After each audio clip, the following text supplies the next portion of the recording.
how to make Wix website under construction or maintenance.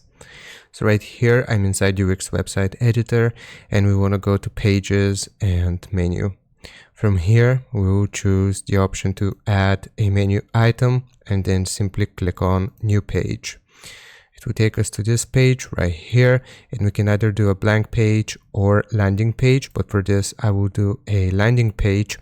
And right here you will see some different options. So we have down for maintenance and we have coming soon.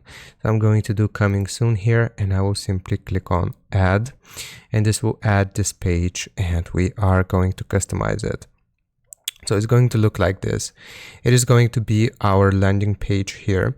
We can click on done, and right here we can also set it as our home page if we select this option.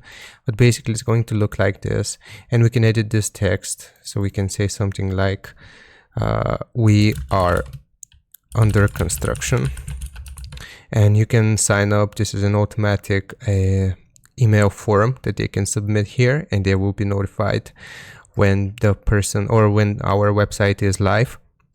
But basically that's how you create a under construction page on Wix.